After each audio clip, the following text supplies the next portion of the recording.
Breakfast puppies? This podcast contains adult language and content and is meant for mature audiences. Listener discretion is advised. You are listening to the Glitterbois.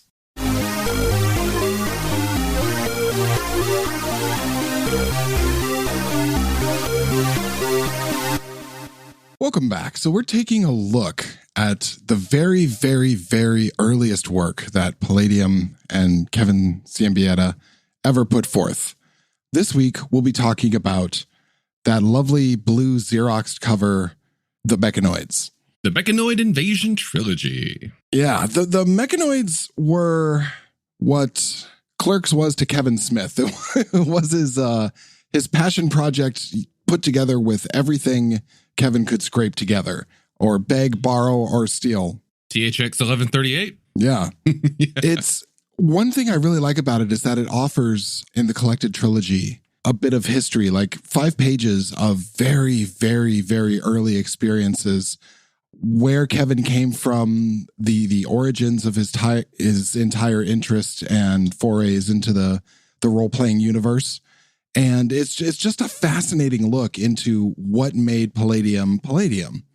And if you haven't read it, I highly recommend getting it just for that reason, if for nothing else. So if you are following along at home, we both are looking at the collected Mechanoid Invasion with, as Matthew mentioned, the blue cover. It's got all 3 of the original Mechanoids books in it, which we unfortunately have not been able to track down in decent enough condition. Yeah. And by that, I mean the original 3. The Invasion Trilogy you can get at your local gaming store. Chances are, if they carry Palladium, they either have it or you can get it. I mean, the original ones came out in 1981. Yep. The original Mechanoid Invasion. This is something that, with the help of friends and gaming groups pushing them on and borrowing from various friends in the industry who also had similar interests, where Kevin kind of got his feel, or at least this is how I saw it, of having his hand in all the different parts of the project. He laid it out. He wrote it. He illustrated 6/8 of it. Let's talk about that art. This is Kevin Symbita art that harkens back to his experience as a comic artist. And it shows. This is fantastic stuff. I wish he would do more in the books today because I love this style of art. I love the dot shading that he does in a lot of it. Oh, it's amazing. It reminds me of that late 60s, early 70s, slightly bigger than paperback with a few illustrations in sci-fi art. It's really good, which, isn't surprising because that's probably what he grew up on. A lot of it reminds me of a comic series that I was kind of obsessed with for a while called Alien Legion.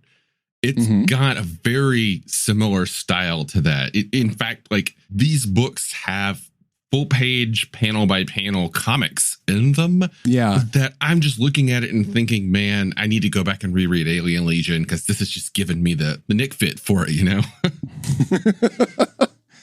There is, what page is it on? 14? This beautiful, beautiful print of what I assume is Kevin drawing himself, where he kind of is in space holding a sphere on a string. And he's wearing a fedora and awful glasses, and he has a mustache and a turtleneck, and he kind of looks like a 70s pimp. I think it's amazing.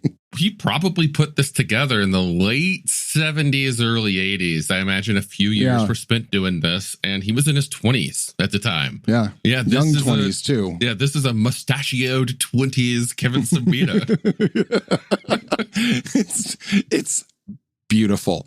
If you're just exploring Palladium for the first time, this probably won't be of huge interest to you. But if you're a long-term fan like we are and you haven't gone through this book, what you need to do right now is press pause and then go to the Palladium website, order the book, pay the extra shipping, and hit unpause when it gets there. Because this is an amazing book and you should follow along with us. Did we want to do this in our Rifter review style, or do we want to just talk about the system? I think we should do that. I like it, where we kind of go book by book through it and look at what we're seeing. But first, I did interrupt you a minute ago. You were talking about the history of it. I just got sidetracked by the art. Oh, so what happened was Kevin got tired of D&D. Damn right. And I imagine he did that really early. You know something about that, yeah. And so he put together a new system, which would eventually be the Palladium role-playing system. Now, it is amazing how much of this appears in the most modern, the most recent release in the exact same form. the stats are all the same. There's never a THACO drop off. It doesn't have MDC, but it does have SDC. There's a note in this edition that they went back and added SDC for the characters. Yeah. Yeah. This is closer to first edition Palladium fantasy than anything else. Yeah. He talks about a lot of stuff. He tried to get it published with TSR, Judges Guild. He turned down an offer from Judges Guild, which was really smart of him. It was something like embarrassingly low. Yeah, $500 cash and 2% royalty, which would go down to 1%. Insultingly low. Yeah, especially, I mean, because something like this doesn't happen overnight. This isn't something you're going to turn out in half a year. This is a few years while working your regular job and hanging out with friends. This was a passion project, and I would have been insulted by that too. He talks about how he worked did some freelance work for FASA, which you might know from Battletech. And Shadowrun. SJG. And he talks about how important his gaming group was in encouraging him to go on. He talks about how a friend's mom gave him a loan to get that first publishing done. Thanks, Francis. Yeah, right? He talks rather interestingly about the format, which is rather common now, but was unheard of at the time, where it was these square-bound softcover instead of hardcover books. And it was quite simply so he could offer them inexpensively and print more of them, which it's always a good idea. So this is basically the same rule set that he was playing at the time, but made sci-fi. And there are some amazing similarities to Robotech inside of it. A lot of the stuff, and I don't think it's derivative. I don't think he copied. This was just the style of the time. You had, the brain, you had modular things. Refresh my memory, Matthew. When did Robotech happen? Not the game, the show. Oh, God. I want to say 83 in America. Yeah. 84, somewhere in there. Early 80s. I mean, it's the Palladium systems, the little chrysalis that would later form what we know as the Megaversal system. But you're right. I didn't think about it until you just said it. There's a lot of Robotech here. And I'm thinking, looking back in the past through my crystal ball of imagination, I think that when Robotech came out, Kevin was like, dude, this is just like the Mechanoids. Yeah. I can just change my game and make it this. Because a lot of the art was reused and it fits. Because I was looking back through this and it's like, wait. I remember seeing that in another book. But really, they're not all that different, like thematically. He actually goes into some detail. He said the success of the Mechanoids put Palladium on the map. And then his next big hits were Teenage Mutant Ninja Turtles and Robotech. Oh, yeah. Which were really what boosted Palladium up to the forefront. You had your two of the biggest properties back then. If he had managed to nail down G.I. Joe, Transformers, and He-Man, he would have, he'd be living next to Bill Gates right now. But going back to the Robotech thing, Mechanoids thematically has a lot in common with it. You have a planet of humans that have encountered some kind of a strange precursor alien technology, similar to how it is set up in Robotech, that is now being attacked by an undefeatable alien enemy. And this is an important aside, very large ships. Yes. Yeah. And strange power sources. So there's a lot of similarities here. If you are a Palladium fan of the Robotech games and you have not checked out the Mechanoids, I implore you, find a copy of the Invasion Trilogy, give it a read, and just glow. Yeah. It's kind of weird because it's very inspiring to read through this. You can see a passionate gamer making his first very, very well done foray into the system. I've seen a lot of, guys, check out my new gaming system book, photocopied, Drive-Thru RPG'd. This, even by today's standards, this is an amazing first work. Looking at this through the lens of 1981, 1982, this is fantastic. Yeah. One person put this together with the help of some of his friends, which I must note, if you look at that credits listing, you'll see some names that are still on the books today. So right on. Mm-hmm. Yeah, I like that too. For your first foray into design, into like publishing, this is solid. Yeah. You also hear a complete role-playing book game in one book for the first time on this. Oh, Kevin, please stop. We should probably skip from the history unless you had any other points and start talking about the actual, the Mechanoids themselves. We're talking about missiles, right? Oh, wait, no, that's another episode. No. Hold on. My book closed. There we go. All right. Mechanoids. So one of the things I wanted to bring up was back to the history. This was a problem he had in selling it, is this is very much a last Guardians of the Gate. Humanity, which had settled Gideon, whatever number, I think it was 3, is in terrible, terrible straits here. They were colonists on this Earth-like planet, and they coexisted there with another race, a race of humanoid, basically like raider, hunter-gatherer, thief types, nomadics. Your classic situation in sci-fi where you have two races. One is human, and the other one is the weird, slender, hairless psionic race. And that's what you have here. Except they're kind of modeled on the indigenous peoples of North America, but then given like this weird crow-like fascination with stealing everything. It's a weird subrace. I don't want to immediately condemn Kevin here, simply because a lot of people like to do that. I don't want to be that guy. Oh, yeah. But I will say that I'm actually going to turn that statement around. I'm going to give him props here because reading this book again for the first time in about 15 years, from the perspective of a modern woke individual, I did initially want to compare some of this race's traits and afflictions and characterizations to current racial stereotypes that we have. And my brain was like, these are probably just someone else stereotyping the Roma. Funnily enough, it's not. I did not pick up on any Earth stereotypes here. So, Kevin, props. Good job there. Yeah. There's also a third race which has disappeared but will reappear just before the end. The precursor race, which built a series of underground tunnels throughout the planet. Now, they're not active in the first book. They don't matter. But what does happen, the Mechanoids appear over this colony world. Now, the Mechanoids have this giant ship, which is about the size of North America. And what they do is they find a place with stuff, with a nickel iron core, which helps them with their power systems. They generate something called crystals or protoculture or something.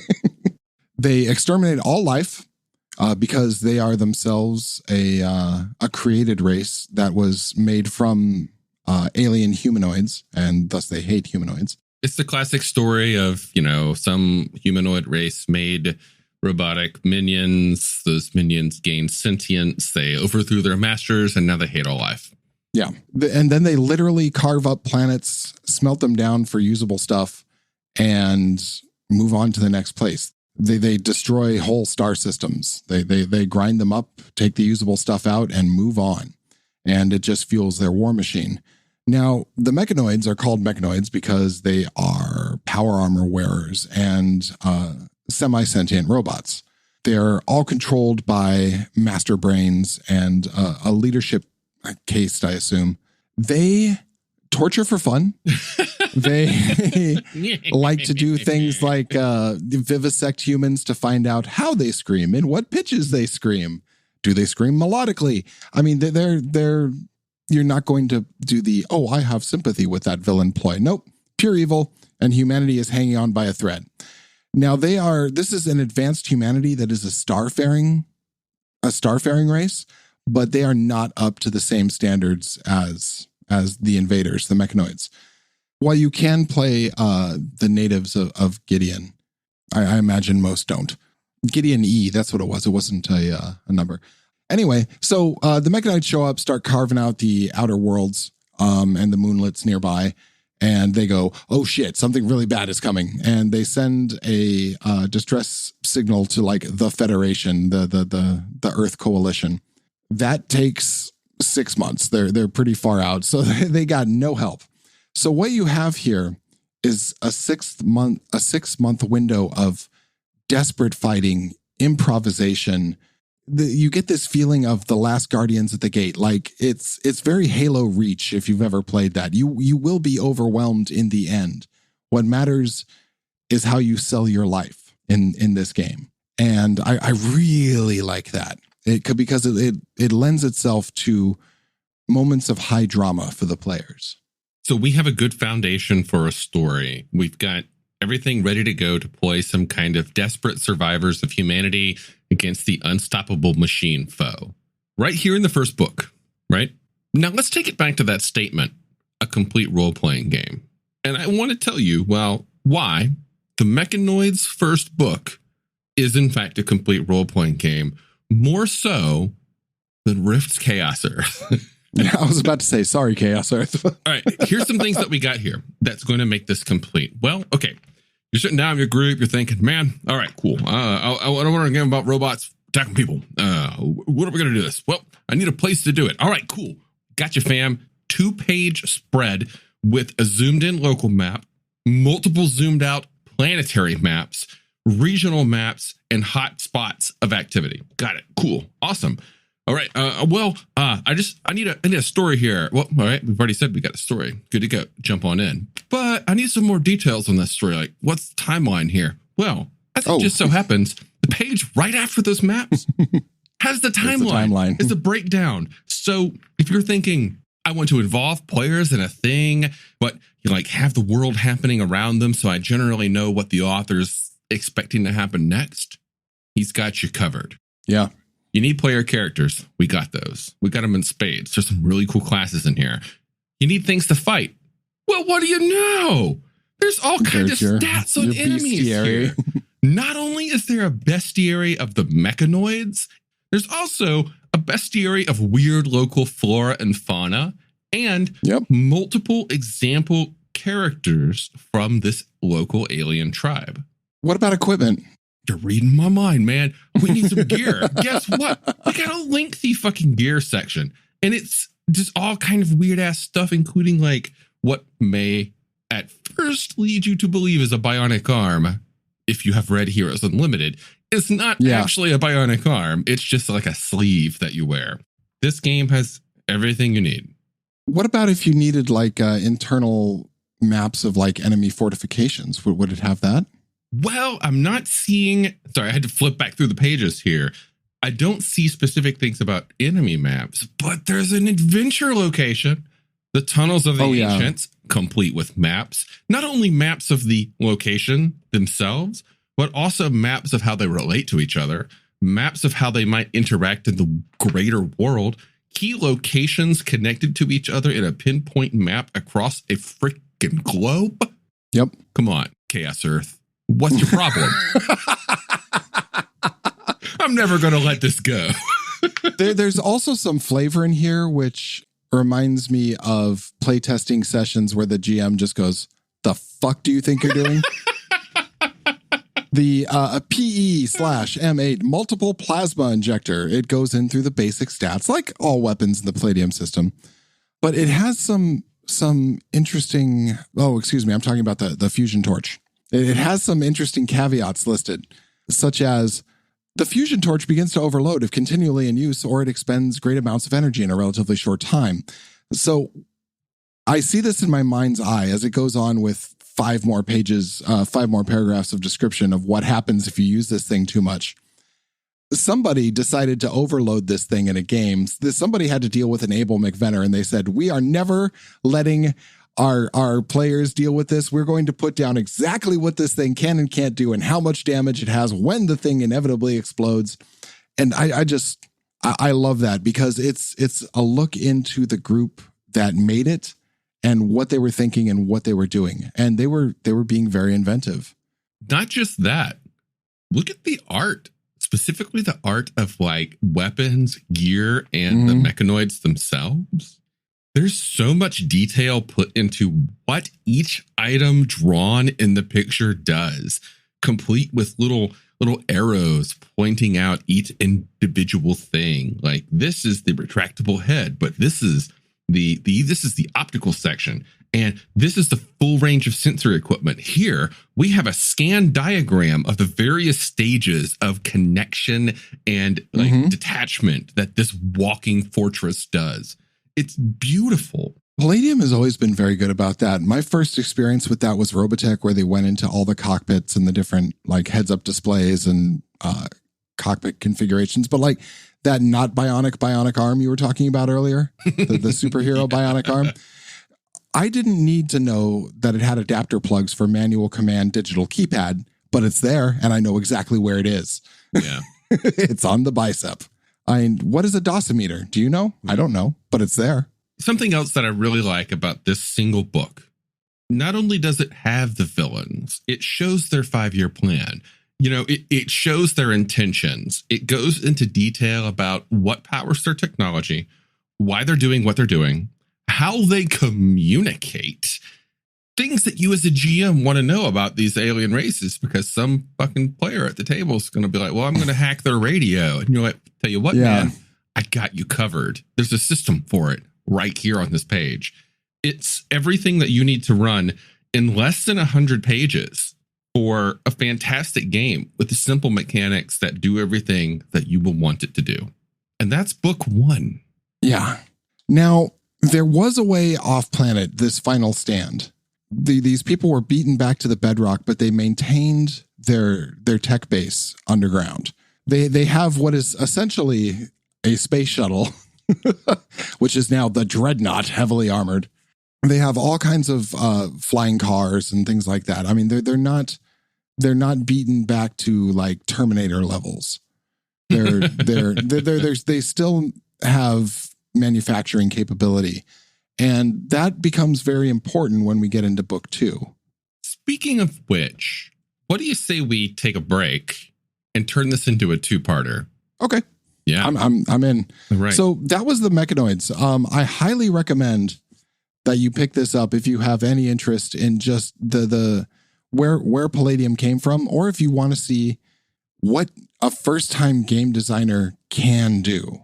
Because this is a fabulous piece of work. And I imagine, like most of us, y'all geeks thought one time, well, I can make a game. This is a high standard to hold yourself to and a great way to learn about what would make a really good first game. So I highly recommend you go to palladiumbooks.com and pick up a copy of this. It's full of the history, his decision-making process, and just this wonderful first foray out of the gate of a very, very, very small game, which eventually became Palladium Books as we know it. And over the next episode, or however long this session goes, because we're really invested in talking about this, I'm excited to talk about how we witnessed the evolution of that game system right here. Agreed. All right, well, stay tuned for what is apparently about to be part 2 of The Mechanoids.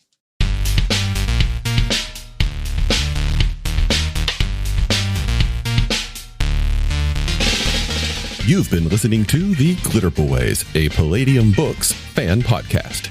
Glitterbois, Rifts, the Megaverse, and all other such topics are the property of Kevin Syembieda and Palladium Books. Please buy all their stuff and help keep them in print and making more games. You can order directly at palladiumbooks.com, and their entire catalog is available digitally at Drive-Thru RPG as well. Our opening music is 8-Bit Bass and Lead by Furby Guy from freesound.org. This closing music is Caravana by Philip Gross, available at freemusicarchive.org. All sound effects used are self-made or acquired via Creative Commons 0 license. If you like what you have heard, find us on Twitter and Facebook as The Glitterbois. That's BOIS. And check us out online at breakfastpuppies.com/glitterboys. And also join us on the Breakfast Puppies Network Discord at breakfastpuppies.com/discord. And if you want to help us out, please spread the word and help us build a community. Thanks again for listening. We'll catch you next time.